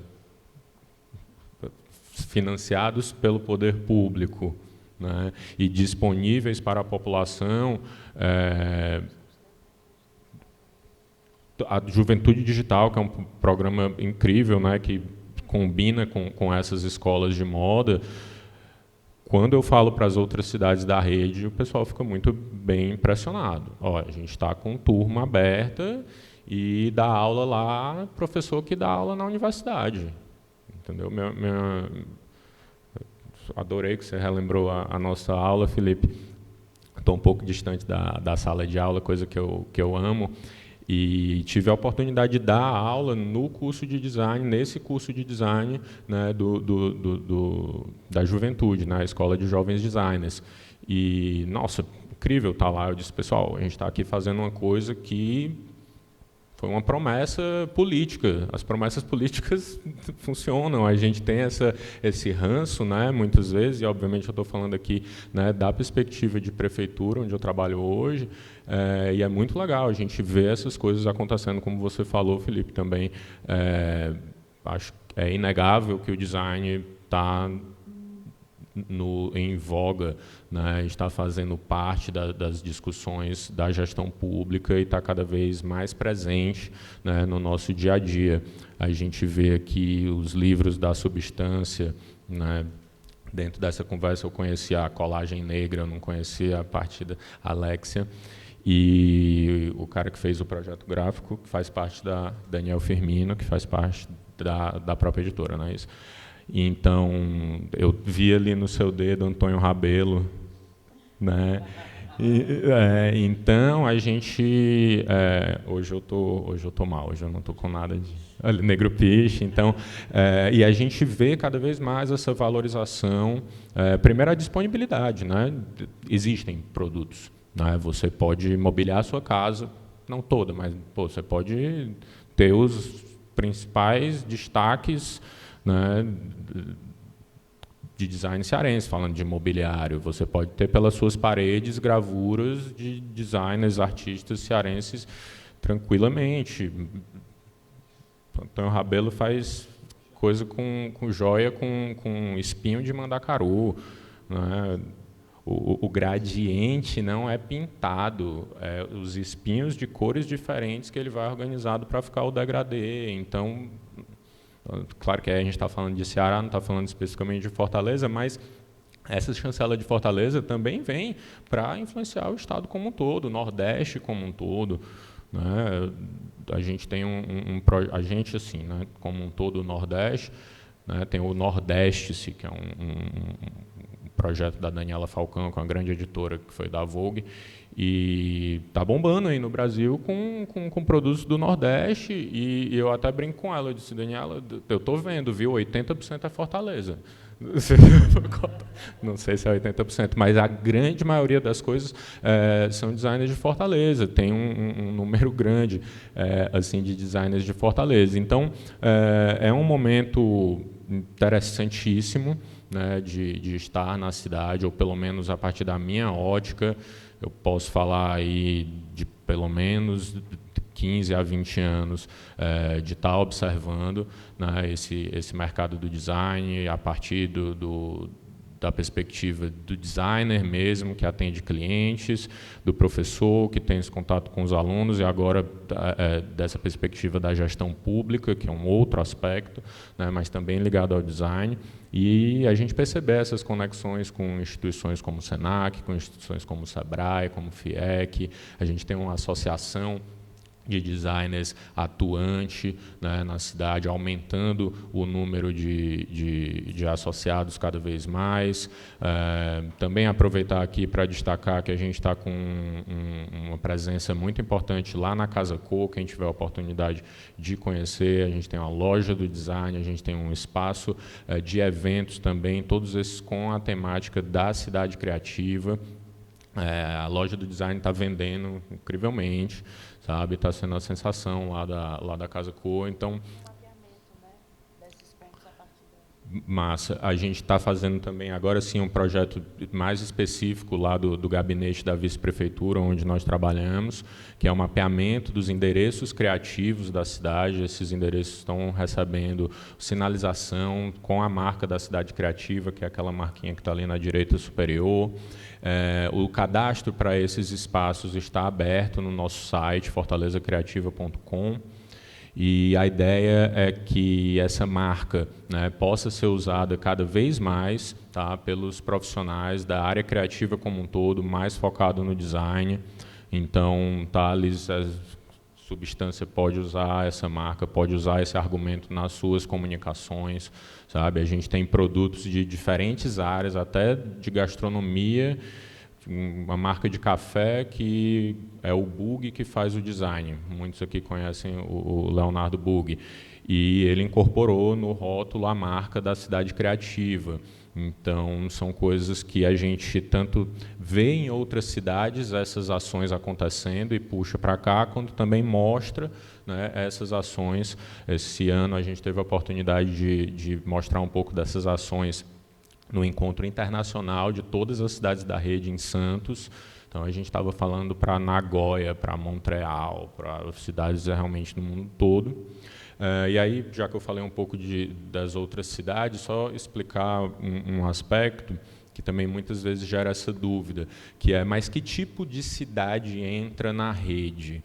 Muitas vezes as pessoas vão logo perguntar, mas São Paulo não faz parte da rede? São Paulo não faz parte da rede, Nova York não faz parte da rede, mas Detroit faz parte da rede, Singapura faz parte da rede. E também Querétaro, no México, que é uma cidade pouco conhecida, que a gente vai ter um representante de Querétaro, inclusive o Alejandro del Castillo, na Jornada Mundial do Design, semana que vem, que é uma cidade pequena, que é uma cidade parecida com Fortaleza. Então, a gente tem cidades de perfis muito diferentes.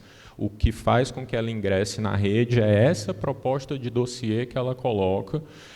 Essa proposta de dossiê ela é aprovada, inclusive, pelas outras cidades. Né? As outras cidades fazem um parecer dos dossiês e entregam para a Secretaria da Unesco, e a partir daí eles tomam essa decisão. Então, é uma rede mesmo. Tá? O mais importante é o contato entre essas cidades. Tá? A gente não é um financiamento, não é um programa de financiamento da Unesco, né? É, de fato, uma oportunidade de troca de boas práticas. Por outro lado, é um ótimo selo, é uma ótima bandeira para a gente usar dentro da cidade para fomentar, de fato, a população, até num aspecto mesmo de autoestima, né, através de uma bandeira tão forte quanto a Unesco, né, de fazer parte desse grupo, né, e poder falar por aí que somos cidade criativa do design. Bel, eu sigo aqui falando da jornada? Perfeito. Então, gente, a jornada é um desses compromissos que também foi colocado no dossiê. Tá? A jornada aconteceu no final dos anos 90 pela primeira vez e pela segunda vez em 2018, já no processo de candidatura de Fortaleza como cidade criativa.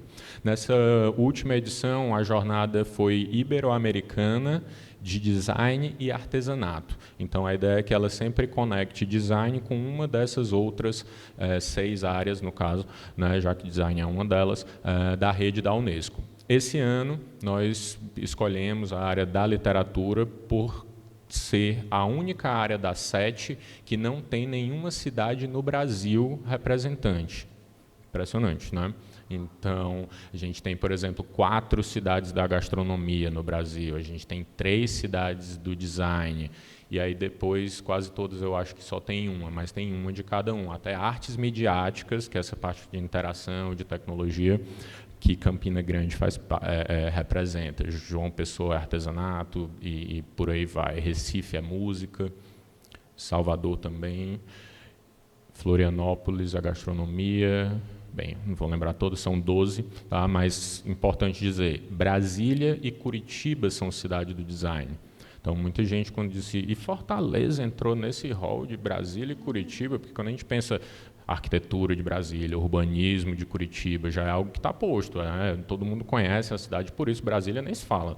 A cidade né, o modernismo, a aula de modernismo. Né? E Fortaleza entra por esse design transversal, por esse design como ferramenta de desenvolvimento social. Em um dos poemas tem a história do nordestino ser um forte, né? Eu estava folheando aqui, por acaso bati. A gente usou até um jogo dessa frase lá no dossiê para dizer que a criatividade em Fortaleza é ferramenta para solucionar os problemas do dia a dia. Sabe, antes até da expressão cultural ou só da é algo que está presente ali. Eu gosto muito de falar isso. Eu acho a maneira como os caras organizam os carrinhos de ambulante lá da Praia de Iracema, como é que ele pendura a coisa, onde é que entra o gelo, é vernacular, é precário, sem dúvida. Tem uma série de coisas que precisa ser feito. Não é só romantizar essa precariedade, mas é perceber a capacidade de solução de problema. Né? Então, essa capacidade de solução de problema foi o nosso maior trunfo, sim, do dossiê, dessa parte da justificativa da cidade, e eu acredito que, bem, é assim que eles escolhem, né? E foram as nossas propostas de futuro, como algumas dessas que eu falei, que nos colocou na rede. A jornada era uma delas, então, esse ano, né, depois de uma jornada de pré-produção, a gente está nesse momento aqui falando agora de fato sobre a jornada acontecer semana que vem, de 23 a 26 de novembro. A jornada vai estar espalhada por vários lugares da cidade, algumas ações inclusive já iniciaram, né, algumas oficinas. Yuli, se tu puder ir lá para o site, obrigado. Algumas oficinas já iniciaram, desde a semana passada, algumas oficinas que vão levar um pouco mais de tempo, mas a jornada começa mesmo... e vai rolando, perfeito. Vai rolando devagarzinho aí, obrigado. Começa quarta-feira, dia 23, lá no Senac, inclusive, no auditório do Senac. A gente vai estar lá das 2... Programa da jornada. Aí você clica no programa, por favor. É duas. Meio-dia é o nosso almoço. E nesse primeiro dia, né, a gente... Pode descer. Vai chegar dia 1, quarta, perfeito. Então, a gente começa com a abertura, pensar o design para uma cidade criativa. A gente vai ter a presença do nosso vice-prefeito, Elcio, e representantes aí das instituições, como o Luiz Gastão, da FEComércio, a Aldiane Lima, que é a diretora da C-Design, a associação que eu falei para vocês, o Cartacho pelo Sebrae, o Roberto Vieira pela UFC, o Tarcísio pela Unifor, o Roberto é chefe de departamento lá do DAUD, Arquitetura, Urbanismo e Design, o Tarcísio Bezerra da Unifor, e aí também é interessante, a Unifor vai abrir o curso de Design, né, a graduação em Design, coisa que não tinha ainda. Ela já teve alguns cursos de pós, né? Pelo menos 2 cursos diferentes. Um foi esse que o Felipe fez, que eu tive a oportunidade de dar aula, e já tem a graduação de moda há alguns anos, e agora, finalmente, eu digo finalmente, porque desde quando eu dava aula lá na Unifor, na publicidade, a gente falava como é que a Unifor não tem, né, o curso de design, e eles divulgaram isso esse ano, então isso está, né, nessa onda aí do design em Fortaleza. O Paulo Linhares, que vai falar sobre a primeira iniciativa de ensino de design aqui no Ceará, que foi o Centro de Design do Ceará, através do Instituto Dragão do Mar, e o Ricardo Cavalcante representando a FIEC. Não sei se eu falo o nome de todo mundo do programa inteiro, acho que vai ficar... Não, né? Só os temas, né? Depois a gente tem 2 mesas falando sobre a questão do livro, né? Uma mesa é da UFC, o livro como dispositivo estratégico de design social, tudo a ver com o que a gente conversou aí, Thales, que você falou. E aí vem aqui a mesa que, inclusive, vai estar o Felipe Góes e a Denise, que é o design editorial Novos Caminhos, e também que é do Povo, designer lá do Povo, e o Bug lá da UFC, que a gente falou aqui também. Às 17 a gente tem o nosso convidado de fora, de São Paulo, Gustavo Piqueira, da Casa Rex, um grande designer editorial aí do Brasil, encerrando o primeiro dia.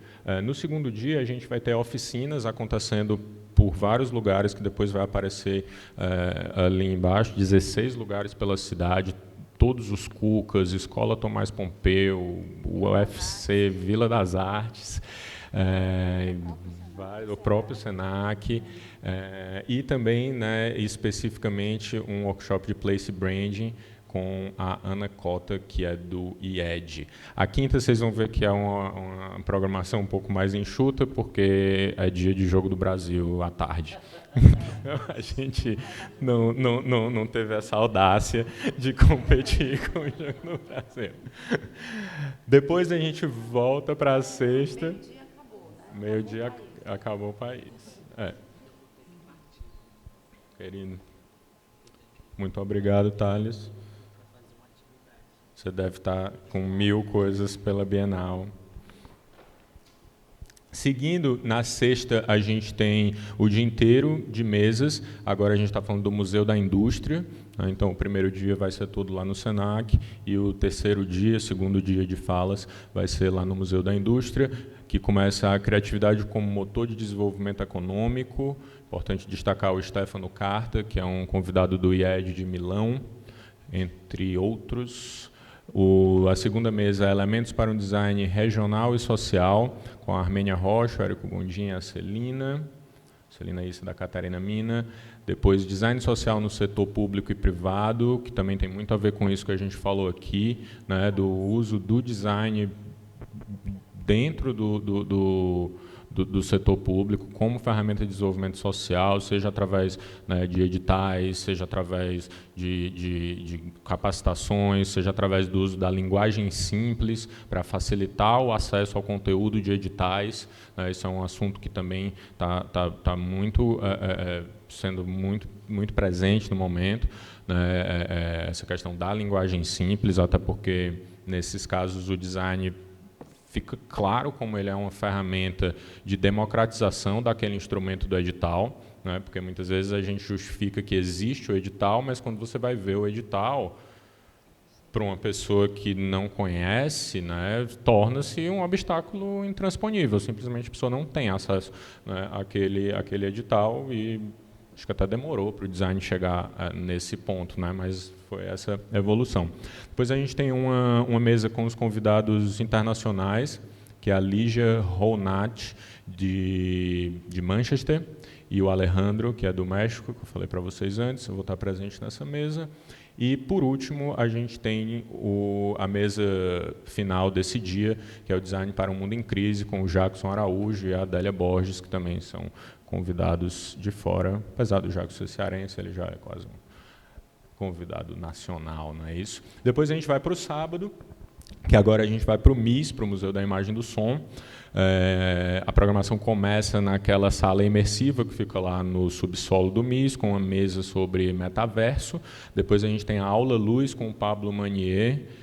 Para quem for da imagem, não perca essa aula luz do Pablo, é muito interessante, é tipo aquelas aulas de ciências que o professor ficava fazendo os experimentos na sua frente, assim, só que com luz, sabe? A última que eu vi foi aqui no centro de eventos, eu não sei se era Bienal do Livro, é bem capaz.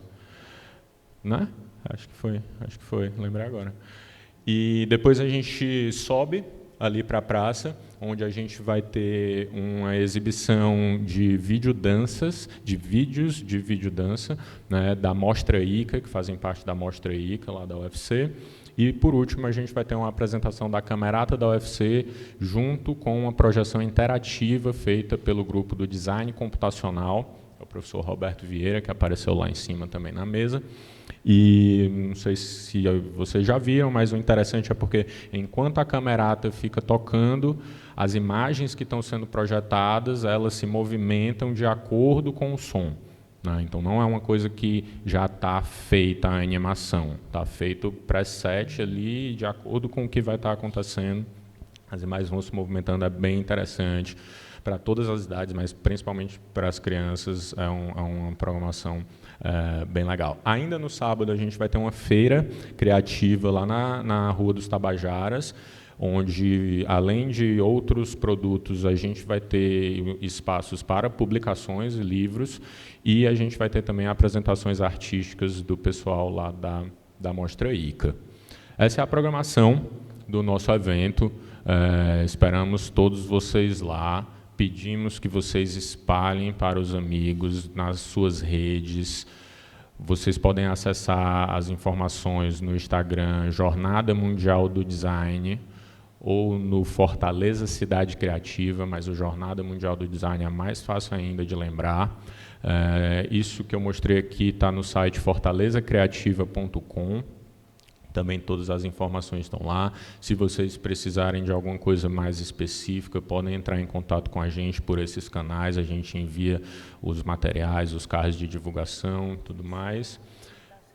A gente está com inscrições abertas para todas as atividades. Tá? As atividades são feitas a partir da inscrição, tanto as falas quanto as oficinas. E todas as atividades têm certificação de horas. Tem sido uma grande aventura fazer esse evento.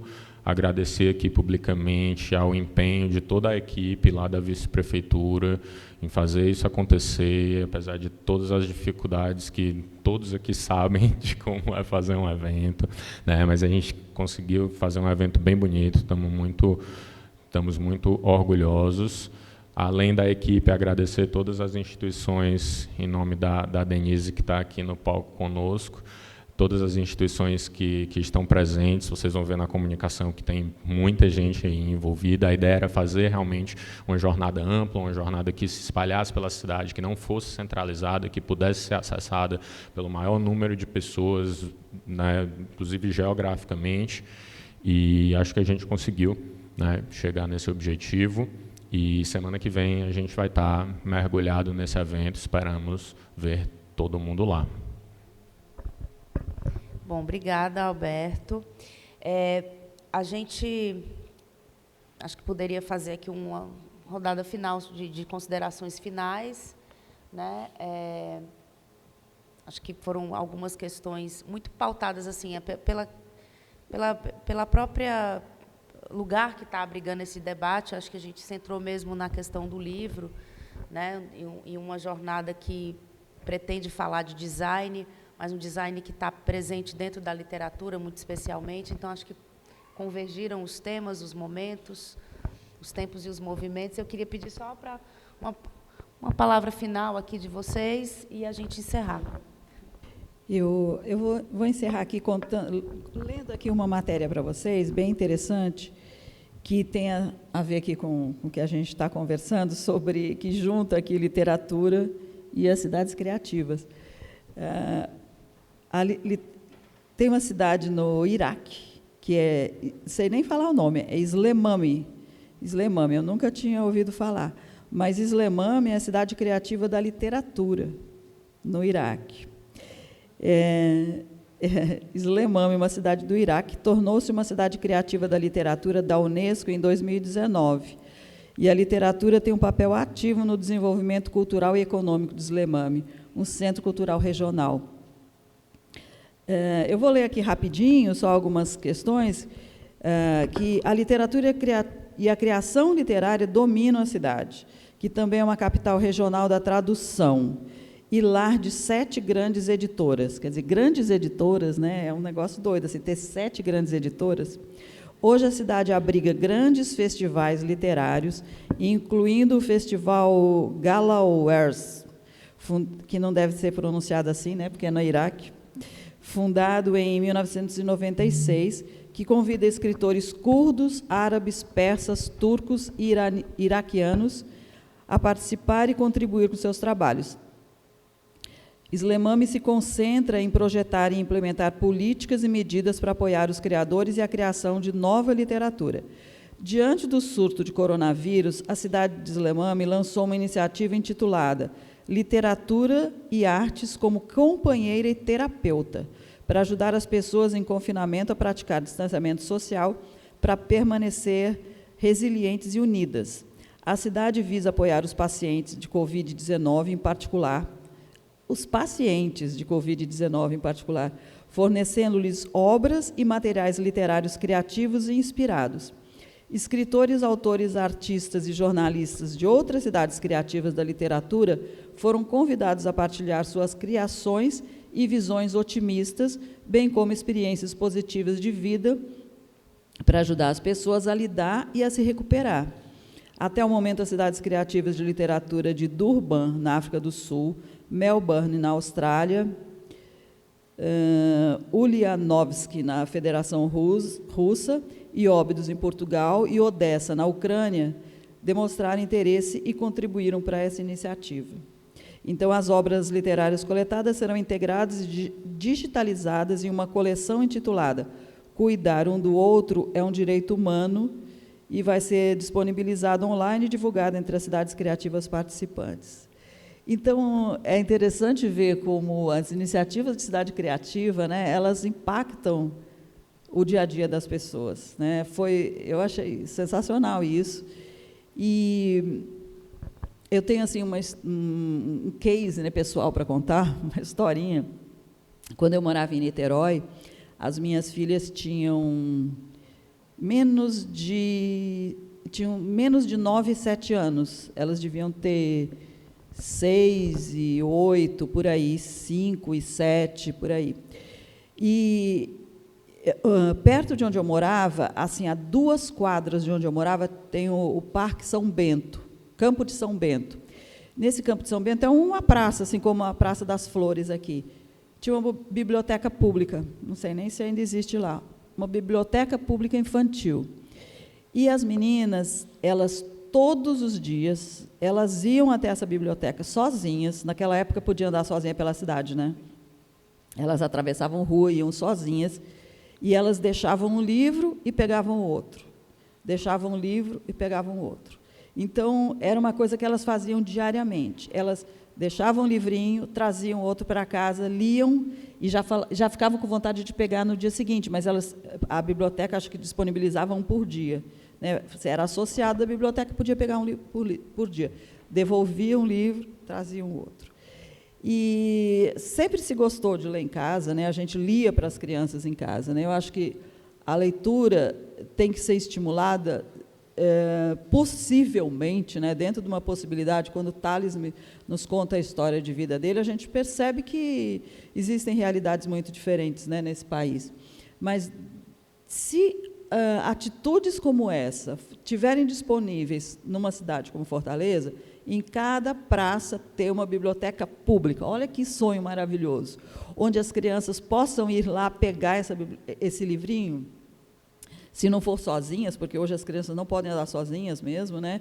Mas que sejam acompanhadas de alguém, vão na hora do passeio, da tarde, vão lá, na volta da escola, pegam um livro, deixa outro, pegam um livro, deixa outro, desde pequenas, porque a gente tem uma produção literária infantil muito boa, muito ampla, e infanto-juvenil também, que as crianças comecem a ter esse gosto da leitura, porque se a criança tiver o gosto da leitura, vai ser um adulto que vai gostar de ler, né? E um país que a gente lê, a gente pode pensar, e a gente, quando pode pensar, a gente pode tomar decisões mais coerentes, menos dominadas por esse domínio das massas que a gente tem visto, né, acontecer. Então, eu acho que a literatura nos salva, né?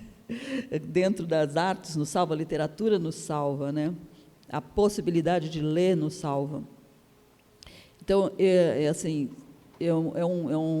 uma utopia, um sonho, mas que é possível de acontecer. São investimentos públicos e privados também que são possíveis de ser realizados. Uma biblioteca infantil pequena, era um prédiozinho pequeno, era uma casinha pequena, sabe, com um acervo infantil, com acesso fácil da criança chegar sozinha e fazer um aluguel de um livro, né?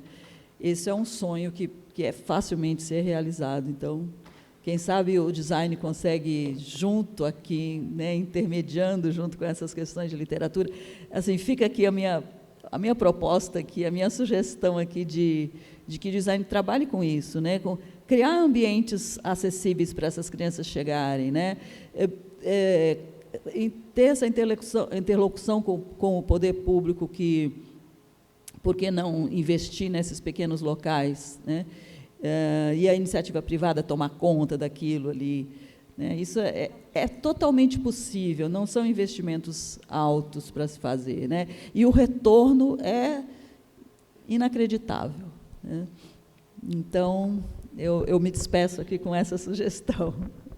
Bacana, obrigada, Denise. Felipe?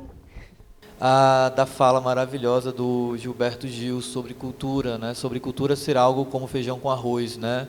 É algo ordinário, como ele diz, é algo que precisa ser ordinário, precisa ser do nosso cotidiano, precisa fazer parte do nosso dia a dia, disso que está na praça, na rua, né? E aí isso passa por uma política, né? Por políticas, né? Por uma ideia de que isso está dentro de uma forma de governo também, né? A gente está sendo tem esse amparo, né, dentro de uma estrutura política que permite que isso chegue a todos, né? Porque senão isso fica restrito apenas a quem tem acesso financeiro, enfim, quem está dentro de uma casta econômica muito específica, e isso é muito danoso para a sociedade, e a gente fica refém de ideias muito malucas em momentos frágeis. Então, eu acho que a gente tem agora uma excelente oportunidade. Fico muito feliz em ver o Alberto falando aqui sobre a luta que foi, né, de chegar em concretizar algumas coisas. Deve ser incrível para ti, de olha, cara, isso está acontecendo, né? Estou ali desde o começo e agora a coisa está acontecendo. Então, assim, eu queria encerrar, eu acho que com esse pensamento de que a gente está num excelente momento dentro da cidade, como esse ponto de partida, que já não é um ponto de partida, ele já começou, mas que agora as coisas começam a se concretizar, e que a gente tome parte disso, que a gente participe, que a gente vá a essa praça, né, e faça uso desse momento, né, para que isso não fique no colo só dos designers, ou não fique só no colo de quem trabalha com o mercado editorial ou o mercado da moda, mas que isso comece a permear todas as pessoas, né, que de alguma maneira, eu acho que esse é o grande ponto. A gente quer fazer, né, às vezes eu fico pensando no que é que eu faço enquanto designer, né, para além de uma questão técnica, para além de uma questão de conhecimento, mas no final das contas você fica pensando, tá, mas que diferença eu estou fazendo, né? Como é que isso está chegando nas pessoas, né? Como eu posso fazer com que isso transforme de alguma maneira ou impacte de alguma forma? Então, assim, não é um trabalho de formigueiro, né? Todo mundo tem que ir fazendo um pouquinho para poder a coisa ir se construindo. Então, assim, eu espero que a gente tenha muitos desses momentos, né? A Denise falou assim, a gente se encontra nas mesas, né?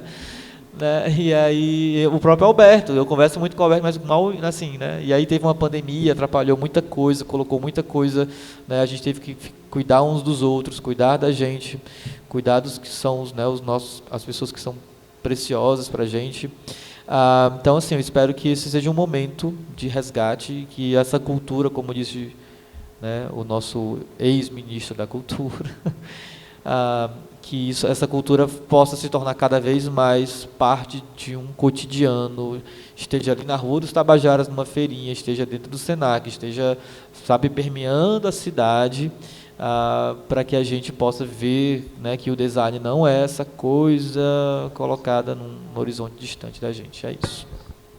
Acho que esse é o esforço, né, conjunto de vocês todos. Pelo menos eu sou jornalista, observo de fora e agora de dentro por causa da prefeitura, mas eu noto que é um esforço muito grande, né, essa popularização dessa ideia do que é e para que serve, e para quem se faz, e o porquê fazer design, né? O Thales falou da palavra, né?